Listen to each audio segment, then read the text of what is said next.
رأس الحربة في المسألة الموضوع مين السؤال الجوهري اللي سيء علي في الآخر قاله وأنا بسأله: من المسؤول عن الحالة التي وصلنا بها؟ أنت في 2015، إحنا في 2025 يا جماعة. والله العظيم أنا اتخضيت. العمر بيجري بسرعة جدا يعني فعلا الأيام بتجري بسرعة. احنا بنتكلم في 25 10 سنين. 10 سنين ساعة ما خالد صلاح كان لسه بيمسك اليوم السابع وقال لك السيسي حلها والثلاثة مسكوا ايدين بعض وهيصوا. ال10 سنين دول من المسؤول عن إدارة هذا الملف؟ وقبل كده عن طريق جوجل ايرث عملنا التجربة مرة واثنين وثلاثة على الهوا عشان أي كلب من غير أي مواربة يقول لك أصل الثورة ومرسي أول طوبة اتحطت في سد النهضة 2013. وارجع جوجل ايرث عندك، مش مصدق روح جوجل ايرث اللي بيرصد الخرائط والمباني، شوف أول طوبة اتحطت في سد النهضة كانت امتى؟ كانت 2013 لما الزعيم الدكر عمل الانقلاب.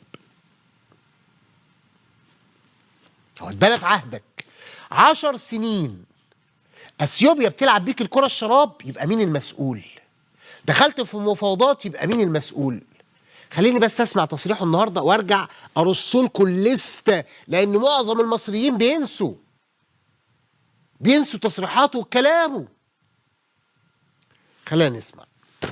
طيب جميل جدا، مصر لن تقف مكتوفة الايدي. طيب السؤال هنا اللي لابد ان نساله عشان الحقيقه لا تتوه: من المسؤول عن الوضع اللي وصلنا له؟ مين؟ ما هو لازم في حد مسؤول.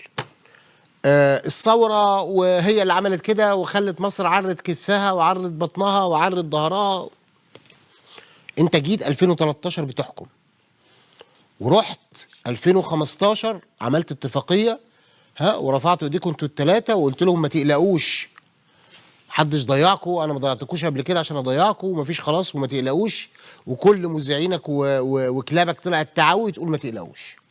الان انت بتقول ان مصر مصالحها متضرره ومش هتقف مكتوفه الايدي.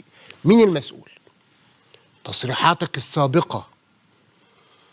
فاكر حضرتك لما قلت في قعده كده، ما انا كنت عايز بس الشباب النهارده يتجمعوا لنا كل تصريحاته عن سد النهضه، اللي هو لما طلع قال لك انه محدش يقول لي استخدم القوه، اوعى حد يقول لي كده، بتقلع نفسك. يعني ده ترامب وروسيا والصين اللي هي دول نوويه، ولو استخدمت القوه العالم هيولع، بتقول لك ان كل شيء وارد. محدش بينزع عن نفسه قوته، ده يحاكم بتهمه الغباء السياسي.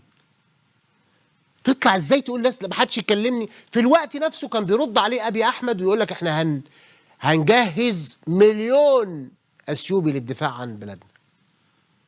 وكان الخطاب الاثيوبي يطلع يتكلم علينا واحنا عاملين نفسنا مؤدبين، وكأنه هو الادب ده الاخلاق الحميده. انا عايز ابان ان انا مؤدب. السياسه ما تعرفش كده. السياسه ما تعرفش كده.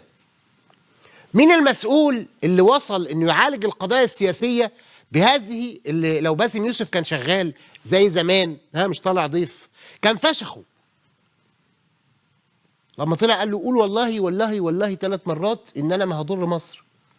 اللي هو يعني ايه؟ من في العالم يدير مسألة أمن قومي حياة أو موت بهذه الطريقة الساذجة؟ مين؟ البلد متداس عليها بالجزمة، عشان كده محدش بيقدر يفتح بقه، محدش يقدر يقول له كلمة، كله بلع جزمة في بقه وساكت. مين اللي قال للمصريين لما عمل احتفال في استاد القاهرة اعتقد لو انا فاكر في 2021 من 4 سنين، قبلها قال الجملة انا فاكر كل حاجة، دي شغلتي اصلا، دي شغلتي مش فردة مني ولا حاجة، بس دي شغلتي.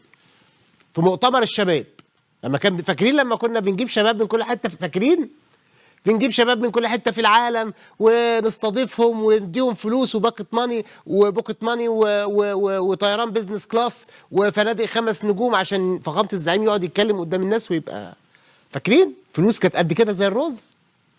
قال لهم العافيه ما حدش يقدر ياخد لقمته، فاكر؟ كان في 19 او في 20 صح؟ في 21 طلع قال المصريين بطلوا هري. مش قال كده؟ بطلوا هري صح؟ من المسؤول عن وضع مصر الآن؟ طيب أنت بتقول إنك مش هتقف مكتوف الأيدي.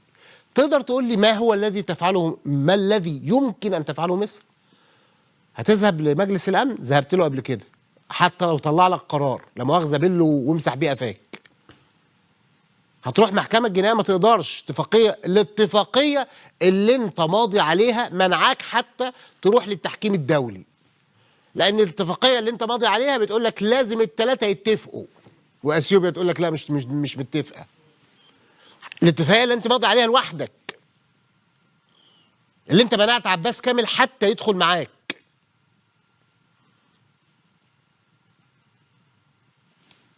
مين بقى المسؤول على اللي احنا وصلنا له؟ هتعملوا ايه؟ لن تقف مكتوف الايدي. هتعمل ايه؟ هتضرب السد؟ ده هم فتحوا الحنفيه بس شويه كده السودان كانت هتغرق كلها، وغرقت عندك المنوفيه والبحيره. فتحوا الحنفيه كده شويه بس. تقدر تروح تضرب السد؟ لا يمكن.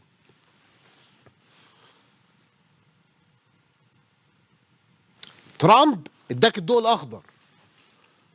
فاكر ترامب لما اداك الضوء الاخضر؟ لما الوفد الاثيوبي رفض يمضي على الاتفاقيه، وراح ساب امريكا. شوف، رفض ترامب ده اللي بينيم وبيقوم وعامل رعب للعالم. اثيوبيا قالت له امك في العش ولا طارت، احنا مروحين، وما رضوش يمضوا على الاتفاق.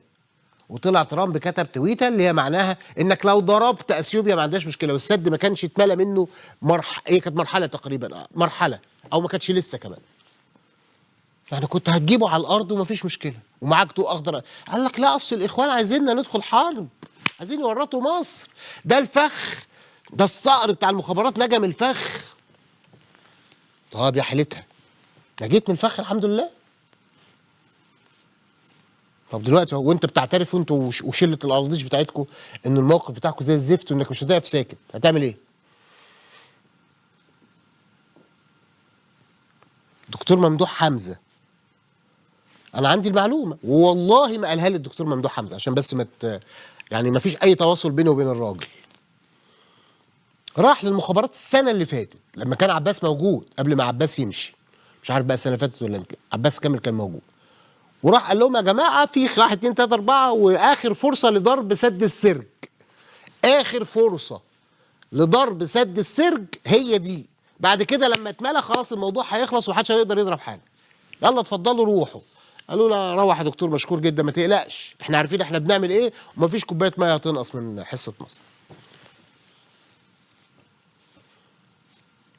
طيب الوضع بقى اللي احنا وصلنا له ده، من المسؤول عنه؟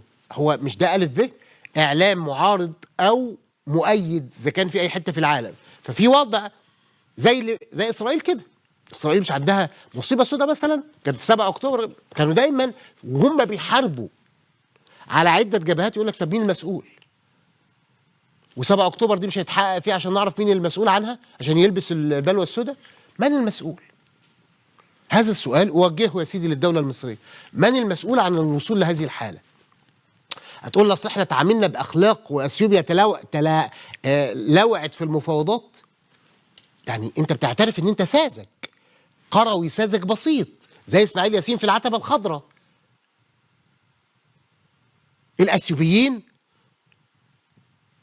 ضحكوا عليك في التفاوض اكتر من 10 سنين، فانت قروي ساذج. حد يطلع يجاوب على السؤال، من هو المسؤول عن الوضع الحالي؟ صمت القبور، لن تسمع حتى صوت صرصور الحق. نفس الكلام طلع له السيد بدر عبد العاطي وهو يؤكد ان احنا لا نقبل ونرفض. ما ترفض حضرتك؟ ما هو العالم كله بيرفض اللي بتعمله اسرائيل. انت نفسك رفضت اللي بتعمله اسرائيل 1000 مره. اسرائيل بتسمع لك من هنا. لبنان كل يوم رئيس لبنان ووزير خارجيه لبنان ورئيس وزراء لبنان كل يوم يرفضوا، واسرائيل تضرب كل يوم جنوب لبنان. ما ترفض. هو العالم ده عالم كلام؟ خلاص ده العالم بقى في ابهى صوره، في واوضح صوره انه العالم بتاع الاقوياء فقط. اهو المعلم ترامب ده والمعلم نتنياهو بتوع الكلام ده بتوع القوه، وقال لك هو كده السلام عبر القوه، يعني احنا هنجبرك تخضع بالقوه. فتقول لي ترفض؟ ارفض يا عم، سمعني بدر عبد العاطي وهو بيرفض، احلى سلام. لو معايا $200 دلوقتي كنت قمت نقطته بيهم.